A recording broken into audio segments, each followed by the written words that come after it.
my guest today, Ellery West, president of Organic Essence, says that vinyl chloride is a known carcinogen and it's leaching into our food and our personal care products. And his dream is to provide choice about single-use plastic.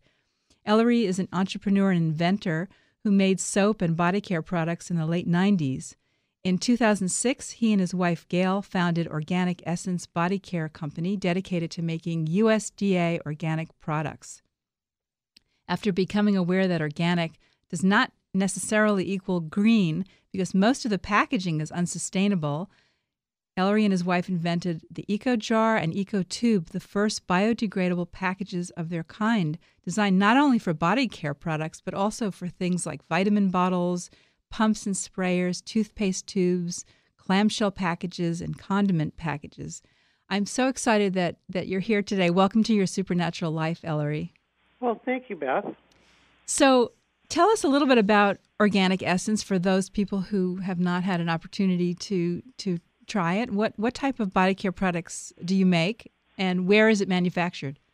Well, we manufacture our USDA-certified organic body care products in the far north of Crescent City, California, which is about 350 miles north of you. And we make lip balms, shea butter creams, pure shea butter, and the first USDA-certified organic liquid soap. The first one. That's fantastic. So yes, we've always been innovating. We're always restless innovators and looking for new and novel things to do. And novelty is a two-edged sword. On one hand, novelty gives us new things like new kinds of packaging and products, and at the same hand, novel products or ingredients can be dangerous because they haven't been tested out. So novelty is a crux and an issue that our civilization actually is dealing with right now, specifically in the green arena. So tell us a little bit about that, because people look at the labels and they see all natural and or green, and what does that really mean? I mean, is it actually truth in labeling? Let's talk a little bit about that. Well, I would like to back up and give you a little thumbnail history of my perception of what the natural and organic body care movement was based upon. Once upon a time, there was conventional body care products that had new and neat properties and abilities to make your hair shiny or make your fingernails brighter or all sorts of neat things that we as consumers need and want. As time went on and studies were conducted on many ingredients that cause concern, consumers became concerned about them and started demanding ingredients and products that were safer. And that led to the foundation of the natural body care movement, which was really anchored by Burt's Bees back in the 70s. And so as time went on, and there was no regulation regarding the use of natural, that everybody piled in on it. And so before long, natural became relatively meaningless because consumers aren't, biochemists or anything, but you can look at an ingredient panel and it looks just the same as the conventional product next to it, except that it says that it's natural. Well, so what's happened is that now marketers looking for a new marketing angle are calling their products organic. And yet, once again, they are the same thing as a conventional product, and they're resulting to underhanded and sneaky deceptive methods of fooling their customers. Wait, so you're saying that if it says organic on the label, it's not necessarily a pure product? That is true.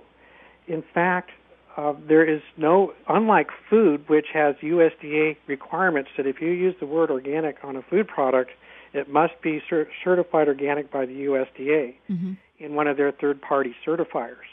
However, with personal care products, the certification to USDA is purely voluntary, and very few companies actually do that use the word organic on their product. What if it says USDA certified organic? Can you be assured that it's pure then? Yes, you can. I see. And it doesn't, the USDA organic certification program does not certify the purity of a product.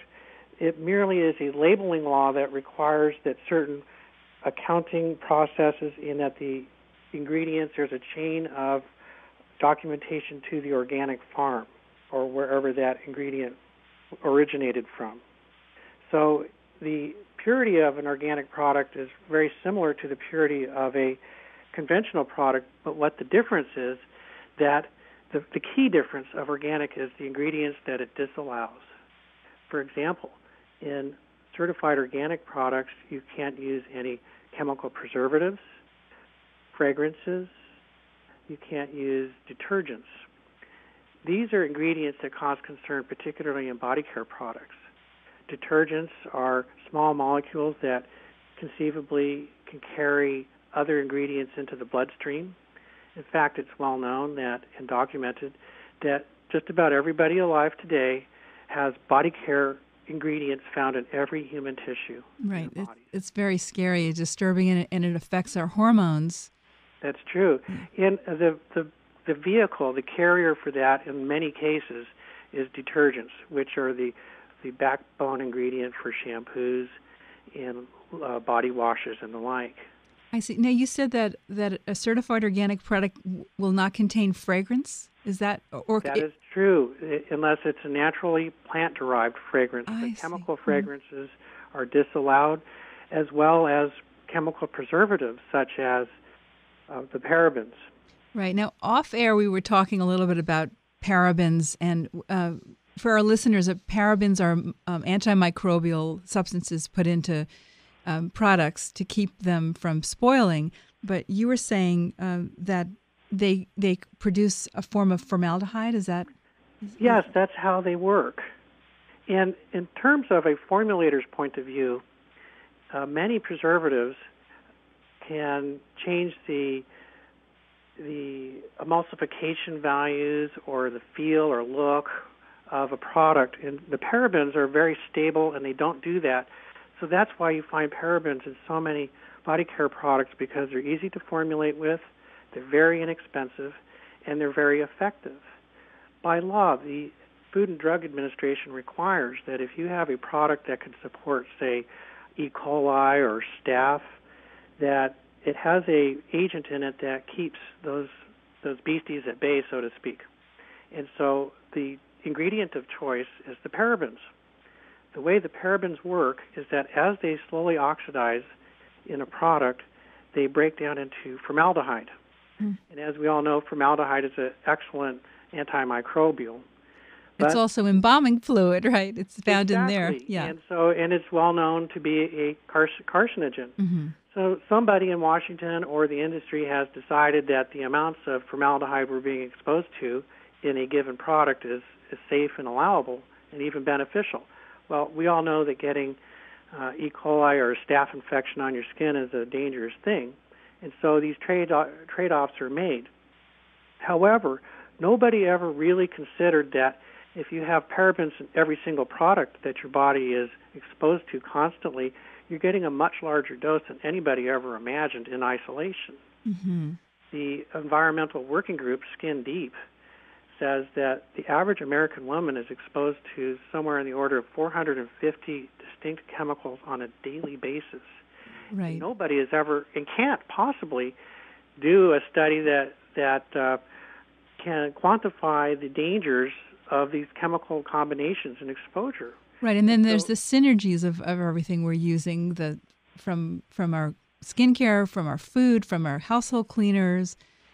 If you're just joining us, this is Your Supernatural Life. I'm Beth Greer, and I'm speaking with Ellery West, president of Organic Essence. We're talking about parabens. Now, off air, you were telling me that some organic companies are substituting paraben for another substance, which acts as a paraben. Can you talk about that? Yes, actually, there are two. The most well-known one is grapefruit seed extract. It sounds as natural as the day is long. Sounds like you could take grapefruit seeds and crush them up, and they would make a natural preservative. Mm-hmm. But it's well known that grapefruit seed extract that is pure does not preserve body care products. Can't. It really, I didn't know that, because I thought that was a safe thing. So you're saying that products that contain grapefruit seed extract, that the products will turn bad sooner? No, what it is if you use a pure grapefruit seed extract, it will not preserve. However, the deceptive thing that's been going on is that by law, you can call this product grapefruit seed extract that has been subjected to chemical reactions with various reagents and different chemicals, and often they're spiked with parabens and triclosan. And so when you see grapefruit seed extract as a preservative and a body care product, you are being exposed to parabens and triclosan and bihentramonium phosphate as well. Really? Three seriously dangerous or ingredients of concern that potentially can be very dangerous if you get exposed to enough of it.